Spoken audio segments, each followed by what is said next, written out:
बच्चों, स्वागत है आपका फिर से एक बार हमारे साथ जुड़ने के लिए। तो देखिए, आज हम डिटेल में बात करेंगे जो कि आपका कैप राउंड 3 अभी होने वाला है ना। बीपीटीएच हुआ, बीओटीएच, बीएसएलपी एंड बीपीओ कोर्स के लिए, यानी कि जो आपका ग्रुप सी है ना, तो उसका जो भी प्रोसेस है कैप राउंड 3 के लिए, तो उसके रिगार्डिंग हम पूरा डिटेल में बात करेंगे कि कैप राउंड 3 के अंदर जो है सीट जो अभी आएंगे ना, तो कौन से सीट कैप राउंड 3 के अंदर फिजियोथेरेपी के लिए अवेलेबल होंगे गवर्नमेंट कॉलेज में, साथ ही साथ प्राइवेट कॉलेज के अंदर वही सेम ऑक्यूपेशनल थेरेपी हुआ, बीपीओ हुआ, बीएसएलपी हुआ, इन कोर्स के लिए कौन सी सीट अवेलेबल होंगे। उसके बाद आपको यहाँ पर कौन से बच्चे एलिजिबल है जो कि कैप राउंड 3 के अंदर चॉइस फिलिंग करके वहाँ पर एडमिशन ले सकते हैं। साथ ही साथ यहाँ पर आपको न्यू रजिस्ट्रेशन करना होगा या नहीं करना होगा, या फिर यहाँ पर कौन से बच्चे हैं कि जो एलिजिबल नहीं है कैप राउंड 3 के एडमिशन प्रोसेस के लिए, तो उसके बारे में हम पूरा डिटेल में चर्चा करेंगे। अगर आप महाराष्ट्र स्टेट के स्टेट कोटा के थ्रू अगर आप यहाँ पर एडमिशन लेना चाहते हो, या फिर आपको यहाँ पर थर्ड राउंड में स्कॉलरशिप मिलेगा या नहीं मिलेगा, तो पूरा डिटेल में चर्चा करेंगे। तो अगर आपको ग्रुप सी के अंदर एडमिशन लेना है महाराष्ट्र स्टेट में 85% कोटा के थ्रू, तो आप पूरा वीडियो देखिए, आपका हर एक डाउट यहाँ पर क्लियर हो जाएगा। साथ ही साथ अगर आप राउंड 1 राउंड 2 में मिला हुआ सीट छोड़ देते हो, तो आप यहाँ पर थर्ड राउंड में जा सकते हो या नहीं जा सकते हो, उसके बारे में हम पूरा डिटेल में चर्चा करेंगे। देखिए, उससे पहले मैं आपको एक बात शेयर करना चाहूँगा। ये वीडियो देखने के बाद तो आपके मन में कोई भी राउंड 3 के रिगार्डिंग ग्रुप सी के लिए डाउट नहीं बचेगा। अगर फिर भी कोई डाउट बच जाता है तो आप उसे कमेंट के अंदर कमेंट कर दीजिए। नेक्स्ट वीडियो के अंदर हम उसे डिस्कशन करेंगे एक वीडियो के अंदर। और साथ ही साथ अगर आपको हमारे थ्रू मतलब हमारे साथ कॉल के ऊपर बात करनी है तो एक 300 रुपीज़ चार्ज है हमारा। आप व्हाट्सएप के ऊपर पेमेंट करके स्क्रीनशॉट भेज दीजिए, हम आपको पर्सनल नंबर शेयर करके आपका हर एक डाउट कॉल के ऊपर सॉल्व करने की पूरी कोशिश करेंगे। इस बात का ध्यान रखिए। तो देखिए, अभी हम सीधा बात करेंगे यहाँ पर कि जो कैप राउंड 3 का भी जो प्रोसेस चल रहा है ना, तो यहाँ पर अवेलेबल सीट फॉर राउंड 3, यानी कि जो अभी राउंड 3 होने वाला है ना ग्रुप सी के लिए, तो यहाँ पर सीट कौन कौन से अवेलेबल हो जाएंगे। तो देखिए, यहाँ पर seat not allotted during round 2। देखिए, मान लीजिए कोई एक टॉप का कॉलेज था कि उसके अंदर टोटल अगर बात करें तो 60 सीट आपको देखने को मिल सकते थे फिजियोथेरेपी के लिए, लेकिन क्या हुआ है राउंड 1 प्लस जो आपका राउंड 2 हुआ ना, तो यहाँ पर 60 में से जो भी 85% कोटा के थ्रू सीट बचे हुए होते हैं ना, तो उनमें से लगभग 30 या 40 सीट ही अलॉट हुए हैं। तो बाकी की सीट अभी गवर्नमेंट ने अलॉट नहीं किया है।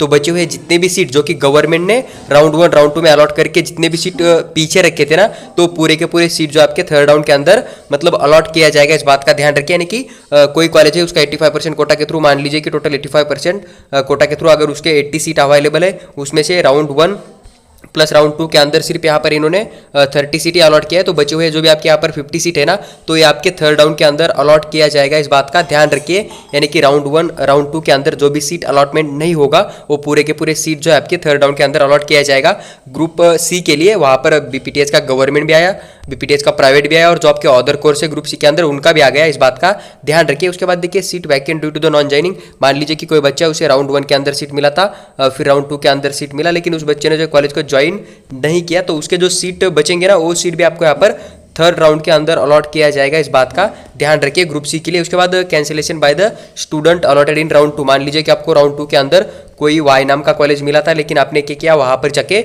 ज्वाइन किया, एडमिशन कंफर्म कर लिया राउंड 2 के अंदर, लेकिन फिर जो अभी राउंड 2 का एडमिशन कैंसिल करने का डेट है, तो उसके अंदर आपने राउंड 1 का एडमिशन कैंसिल कर लिया, प्लस राउंड 2 का भी एडमिशन कई बच्चों ने कैंसिल किया। तो ये जो भी राउंड 1 राउंड 2 का एडमिशन कैंसिल करके जो भी सीट वैकेंट रहेगी ना, वो पूरे के पूरे सीट आपके थर्ड राउंड के अंदर अलॉट किया जाएगा। इस बात को ध्यान रखिए। तो वही है कि सीट नॉन ज्वाइनिंग, जो बच्चे कॉलेज को सीट अलॉटमेंट होने के बाद ज्वाइन नहीं करेंगे, फ्री एग्जिट ले लेंगे, तो पूरे के पूरे सीट आपके थर्ड राउंड के अंदर आ जाएंगे। साथ ही साथ अगर आपको सीट मिल जाता है, आप एडमिशन कैंसिल करते हो राउंड 2 में मिला हुआ सीट या फिर राउंड 1 में मिला हुआ सीट, तो पूरे के पूरे सीट जो है आपके यहाँ पर राउंड 3 के अंदर अलॉट किया जाएगा। इस बात का थोड़ा ध्यान रखिए। देखिए, उसके बाद यहाँ पर एक कुछ लिस्ट है, यानी कि student eligible seat allotment in round 3। Round 3 के लिए कौन कौन से बच्चे यहाँ पर एलिजिबल रहेंगे। तो सबसे पहले सुनिए, registered candidates who did not fill choice round 1 and round 2। मान लीजिए कि आपने फेज 1 के अंदर जो फेज 1 में रजिस्ट्रेशन हुआ था, या फिर जो फेज 2 के अंदर रजिस्ट्रेशन फॉर्म फिल हुए थे ना, वहाँ पर अगर आपने रजिस्ट्रेशन फॉर्म फिल करके रखा था, लेकिन किसी रीजन से आपने फेज 1 प्लस फेज 2 में कहीं भी रजिस्ट्रेशन फॉर्म फिल किया था, या फिर अभी MBBS BDS का जो थर्ड राउंड होता ना, वहाँ पर अगर आपने फॉर्म फिल किया था, लेकिन आपने किसी भी रीजन की वजह से राउंड 1 प्लस राउंड 2 के अंदर अगर चॉइस फिलिंग नहीं दिया था, तो आप यहाँ पर थर्ड राउंड के अंदर चॉइस फिलिंग देके अपना जो है थर्ड राउंड प्ले कर सकते हो। आपको कोई भी यहाँ पर प्रॉब्लम नहीं आएगा। हालांकि अगर आपने अभी तक कोई भी चॉइस फिलिंग नहीं किया है, तो आप सीधा यहाँ पर राउंड 3 के अंदर जो है चॉइस फिलिंग कर सकते हो। बस आपने रजिस्ट्रेशन फॉर्म फिल किया हुआ होना चाहिए, इस बात को थोड़ा समझ लीजिए, इस लाइन को पढ़ लीजिए। अगर आपने राउंड 1 राउंड 2 में जो है चॉइस फिलिंग नहीं किया था तो आप राउंड 3 के अंदर चॉइस फिलिंग करके जा सकते हो। आपको फिर से रजिस्ट्रेशन करने की कोई भी जरूरत नहीं है। अगर आपने रजिस्ट्रेशन फॉर्म पहले अभी तक जितने भी रजिस्ट्रेशन ओपन हो चुके थे CET सेल के ऊपर एडमिशन प्रोसेस के लिए, उसमें से कोई भी किया होगा तो भी आपको यहाँ पर थर्ड राउंड में कोई न्यू रजिस्ट्रेशन करने की जरूरत नहीं है। उसके थ्रू आप यहाँ पर चॉइस फिलिंग दे सकते हो। उसके बाद यहाँ पर और एक पॉइंट है नीचे जो कि registered candidates who participate round 1 round 2 but did not get any seat allotment in round 1 round 2। देखिए अभी इन केस के अंदर बहुत सारे बच्चे आते हैं, ऐसे बच्चे आएंगे कि जिनका नीट स्कोर बहुत कम था, इसलिए उन्होंने राउंड 1 के अंदर मतलब जितने भी ऑल कॉलेज है, फिजियोथेरेपी के हो, BSLP के हो, BPA के हो, किसी भी कोर्स के डाल दिए थे, लेकिन इनको राउंड 1 के अंदर कोई सीट अलॉटमेंट नहीं हुआ। फिर उन्होंने राउंड 2 के अंदर पूरे के पूरे ऑल कॉलेज डाल दिए, लेकिन कोई भी सीट नहीं मिला, तो आप यहाँ पर बिल्कुल थर्ड राउंड के लिए एलिजिबल हो, चॉइस फिलिंग कर सकते हो। आपको कोई भी न्यू रजिस्ट्रेशन करने की जरूरत नहीं है, इस बात का ध्यान रखिए। उसके बाद आपको एक कंडीशन और बन जाएगा, मान लीजिए कोई स्टूडेंट है उसका स्कोर 150 है या फिर 123 नीट का स्कोर आ रहा है ना, फिर भी वो बच्चा क्या करेगा, राउंड 1 के अंदर उसने बस 10 ही कॉलेज डाल दिए थे, वही राउंड 2 के अंदर उसने सेम जो राउंड 1 में डाले थे वही 10 कॉलेज फिर से डाल दिए और इसको कोई भी सीट अलॉटमेंट नहीं हुआ, तो आपको यहाँ पर राउंड 3 में जाने के लिए कोई न्यू रजिस्ट्रेशन नहीं करना है। आप यहाँ पर बिल्कुल एलिजिबल हो, इन कॉलेज के अंदर आप चॉइस फिलिंग करके राउंड 3 के अंदर पार्टिसिपेट कर सकते हो। तो इन्होंने यही बोल दिया है कि registered candidates who participate in round 1, अगर आपने राउंड 1 के अंदर चॉइस फिलिंग कर दिया था, राउंड 2 के अंदर चॉइस फिलिंग कर दिया था, लेकिन आपको कोई भी सीट अलॉटमेंट नहीं हुआ है राउंड 1 राउंड 2 में, तो आप यहाँ पर थर्ड राउंड के लिए बिल्कुल एलिजिबल हो। आप यहाँ पर चॉइस फिलिंग करके थर्ड राउंड में पार्टिसिपेट कर सकते हो। आपको अपने स्कोर के हिसाब से सीट अलॉटमेंट किया जाएगा। आपके कैटेगरी के लिए जो थर्ड राउंड में कॉलेज आएंगे उनके अंदर कितनी सीट अवेलेबल है, साथ ही साथ आपका रैंक कैटेगरी रैंक कितना है, तो उस हिसाब से आपको यहाँ पर सीट दिया जाएगा। इस बात को थोड़ा समझ लीजिए। उसके बाद देखिए नेक्स्ट एक पॉइंट है, candidates allot and join seat round 1 round 2 did not fill status retention form. मान लीजिए यहाँ पर आपको राउंड 1 में कोई सीट मिला था, आपने ज्वाइन किया था और आप बेटरमेंट के लिए गए थे, तो फिर है ठीक है, तो आप यहाँ पर सेकंड राउंड में गए, फिर आपको यहाँ पर नो चेंज आया, तो आप बिल्कुल यहाँ पर थर्ड राउंड में बेटरमेंट के लिए जा सकते हो, कोई भी प्रॉब्लम नहीं है। सेकंड कंडीशन आपके साथ क्या होगा, आपने राउंड 1 में कोई कॉलेज मिला था, आपने ज्वाइन किया था, फिर आपको क्या हुआ, राउंड 2 के अंदर कोई अदर कॉलेज मिला। अभी एग्जाम्पल के तौर पर देखिए, तो देखिए राउंड 1 में आपने एक एक्स कॉलेज डाल दिया था, आपको मिला था, ओके ठीक है, फिर आपने इसे ज्वाइन किया था, बेटरमेंट के लिए गए थे और राउंड 2 के अंदर आपको कोई न्यू वाई कॉलेज मिला है, ओके।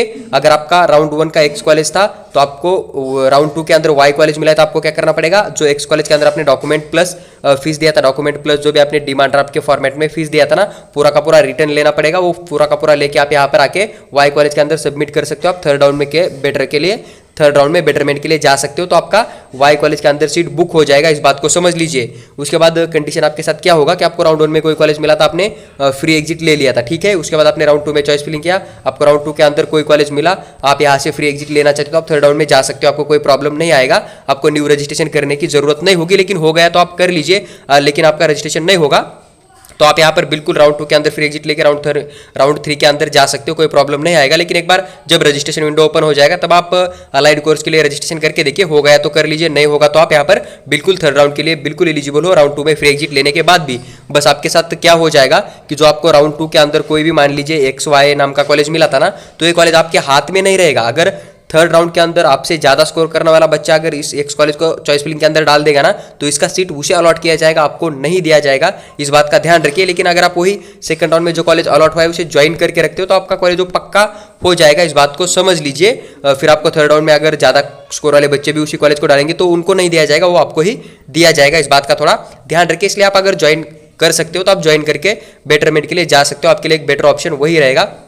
उसके बाद नेक्स्ट लाइन है देखिए, candidates who have registered in round 3, अगर आपने राउंड 3 के अंदर फ्रेश रजिस्ट्रेशन फॉर्म फिल किया है तब भी आप यहाँ पर बिल्कुल एलिजिबल हो, थर्ड राउंड के अंदर आप चॉइस फिलिंग कर सकते हो, पार्टिसिपेट कर सकते हो।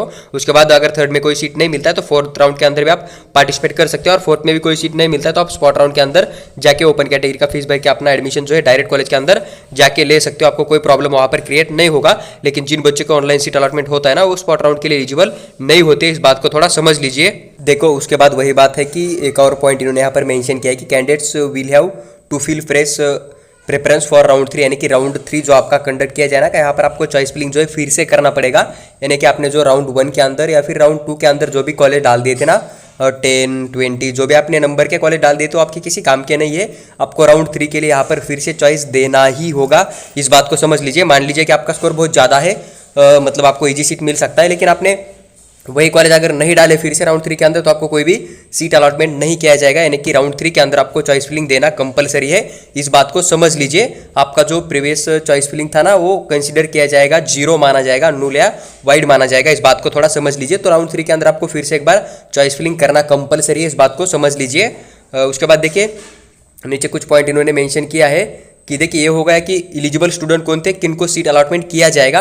अभी इन्होंने यहाँ पर मेंशन किया है कि candidates not eligible for round 3, यानी कि जो अभी राउंड 3 होने वाला है ना ग्रुप सी के लिए, तो यहाँ पर कौन से बच्चे एलिजिबल नहीं है, यानी कि जो पॉइंट है यहाँ पर अगर आप इस कंडीशन के अंदर आते हो तो आपको कोई भी सीट अलॉटमेंट या फिर आपको चॉइस फिलिंग करने के लिए कोई भी ऑप्शन नहीं मिलेगा, जो कि अभी राउंड 3 चल रहा है ना, उसके बारे में हम बात कर रहे हैं। देखिए तो यहाँ पर सबसे पहला पॉइंट है कि candidates we have join seat round 1 round 2 of state quota seat and fill status retention form. इन्होंने क्या मेंशन किया यहाँ पर, इन्होंने यहाँ पर सिर्फ इतनी बात मेंशन की है कि नॉट एलिजिबल स्टूडेंट के अंदर कि candidates who have join seat round 1 and round 2। मान लीजिए कि राउंड 1 के अंदर आपको कोई एक्स नाम का कॉलेज मिला था, आपने इसे ज्वाइन किया था, उसके बाद आपने यहाँ पर रिटेंशन फॉर्म दे दिया था, ओके ठीक है। उसके बाद राउंड 2 के अंदर आपको कोई मतलब अदर बच्चों को कोई एक्स कॉलेज मिला था, आपने उसे ज्वाइन किया, रिटेंशन फॉर्म दे दिया, तो आप ये दोनों बच्चे यहाँ पर एलिजिबल नहीं है। तो यही बात है कि राउंड 1 प्लस राउंड 2 में आपको कहीं पर भी कॉलेज मिला हो, आपने वहाँ पर जाके रिटेंशन फॉर्म दिया हो, ज्वाइन किया हो, रिटेंशन फॉर्म दिया हो, तो आप यहाँ पर बिल्कुल थर्ड राउंड के लिए एलिजिबल नहीं हो। इस बात का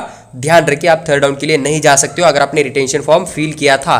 लेकिन यहाँ पर इन्होंने कुछ भी पॉइंट मेंशन नहीं किया है कि आप यहाँ पर राउंड 1 या फिर राउंड 2 के अंदर अगर आप फ्री एग्जिट लेते हो तो आपको न्यू रजिस्ट्रेशन करना पड़ेगा। इसी कोई भी बात यहाँ पर इन्होंने लिखा नहीं है, इस बात का थोड़ा ध्यान रखिए। इन्होंने सिर्फ यहाँ पर बोल दिया कि candidates we have join seat round 1 round 2 आणि did not fill status retention form. आपने अगर यहाँ पर स्टेटस रिटेंशन फॉर्म नहीं फिल किया होगा तो आप थर्ड राउंड में जा सकते हो, लेकिन उन्होंने आप बोल दिया कि फिल स्टेटस रिटेंशन फॉर्म। अगर आपने स्टेटस रिटेंशन फॉर्म फिल किया होगा तो आप थर्ड राउंड में नहीं जा सकते हो, आप एलिजिबल नहीं हो। नीचे उन्होंने बोल दिया कि if a candidate is selected during round 3 will have to join the seat allotted during round candidate selected during round 3 will not eligible to subsequent round। देखिए यही इन्होंने बोल दिया है, लास्ट का जो पॉइंट है ना, इनका कहना यही है कि आपको अगर थर्ड राउंड के अंदर कोई भी सीट मिल जाता है तो आपको लेना कंपलसरी है, आप फोर्थ राउंड में नहीं जा सकते। और रूल जनरली मैं आपको ओवरऑल बताऊंगा, तो आप ध्यान से सुनिए।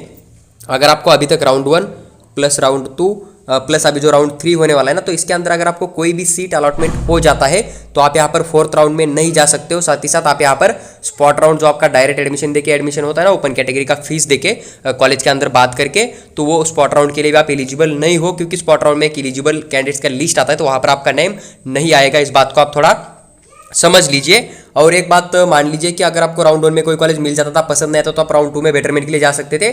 अभी जो राउंड 2 में सीट अलॉटमेंट हुआ है, पसंद नहीं तो आप राउंड 3 के लिए बिल्कुल जा सकते हो। लेकिन अगर आपको राउंड 3 के अंदर कोई एक्स नाम का कॉलेज मिल जाता है ना, तो आपके पास एक ही ऑप्शन रहेगा, आप बेटरमेंट के लिए नहीं जा सकते हो, आपको यही कॉलेज लेना पड़ेगा। वही प्रोसेस है। देखिए राउंड 1 में मिला था, राउंड 2 में बेटरमेंट के लिए जा सकते थे, राउंड 2 में मिला, राउंड 3 में बेटरमेंट के लिए जा सकते थे। लेकिन राउंड 3 के अंदर अगर आपको कोई भी नाम का कॉलेज, मान लीजिए एक्स नाम का कॉलेज मिल गया, तो आपको राउंड 3 के अंदर इस कॉलेज के अंदर एडमिशन लेना ही पड़ेगा।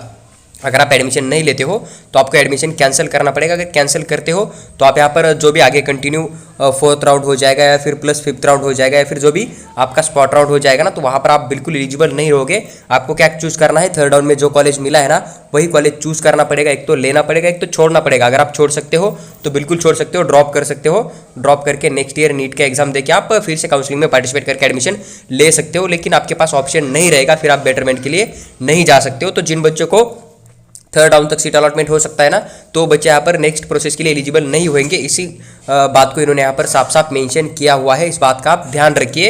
इसलिए आप क्या करोगे, जब थर्ड राउंड का चॉइस फिलिंग चलेगा ना, तब आप अपने बजट के हिसाब से प्राइवेट कॉलेज डाल दीजिए या फिर आपके लोकेशन के हिसाब से डाल दीजिए।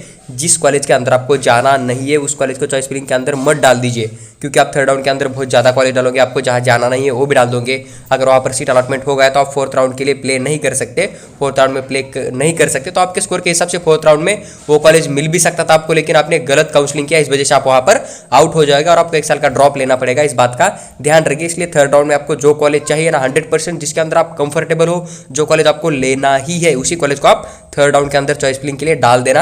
अदरवाइज आप उसे स्किप भी कर सकते हो। इस बात का थोड़ा ध्यान रखिए। तो देखिए जो भी रूल थे पूरे के पूरे CETCL के ऑफिशियल रूल है वो मैंने आपके साथ विद डिटेल एक्सप्लेन करके आपके साथ शेयर किया हुआ है। साथ ही साथ इसका जो टाइम टेबल है, शेड्यूल है, किस डेट के अंदर आपको सीट मैट्रिक्स मिल जाएगा, न्यू रजिस्ट्रेशन कब करना है, साथ ही साथ आपको यहाँ पर चॉइस फिलिंग कब करना है, सीट अलॉटमेंट कब हो जाएगा, उसके बाद क्या प्रोसेस रहेगा। अगर आने वाला कोई भी फ्यूचर का अपडेट आपको बिना कोई पैसे पे किए हुए देखना चाहिए तो आप हमारे चैनल को सब्सक्राइब करके बने रहिए। हम आपको पूरा का पूरा इन्फॉर्मेशन फ्री में प्रोवाइड करने की पूरी कोशिश करेंगे। और चैनल को सब्सक्राइब क्यों करना है आपको, तो जब भी मैं वीडियो शेयर करूंगा तो आपको सबसे जल्दी मिल जाएगा, इसलिए आप बस सब्सक्राइब करके बने रह सकते हो। या फिर अगर आपके दिल में कोई डाउट है, आपको फ्री में रिप्लाई चाहिए, तो आप हमारे व्हाट्सएप के ऊपर मैसेज कर दीजिए, हम आपको वहाँ पर भी 24 आवर के अंदर रिप्लाई करने की पूरी कोशिश करेंगे। अगर आपको हमारे थ्रू पूरी की पूरी पेड काउंसलिंग करनी है, रजिस्ट्रेशन फॉर्म हमारे थ्रू फिल करना है, राउंड 3 राउंड 4 का चॉइस फिलिंग हमारे थ्रू करना है, पूरा का पूरा ऑनलाइन प्रोसेस अगर आप हमारे थ्रू करना चाहते हो तो हमारा 2000 रुपीज़ चार्ज है।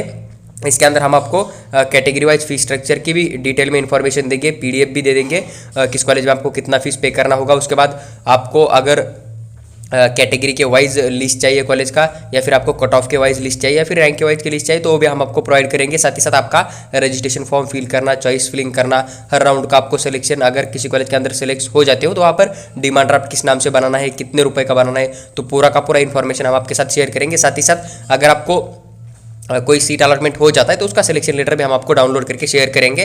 तो पूरा का पूरा पेड काउंसलिंग चार्ज है हमारा 2K रुपीज़ है, 2000 रुपीज़ है। अगर आपको ज़रूरत होगी इस साल या फिर नेक्स्ट ईयर के लिए तो आप हमारे साथ जुड़े रह सकते हो, लेकिन 1 साल का पेड काउंसलिंग चार्ज हमारा 2000 रुपीज़ है, इस बात का ध्यान रखिए।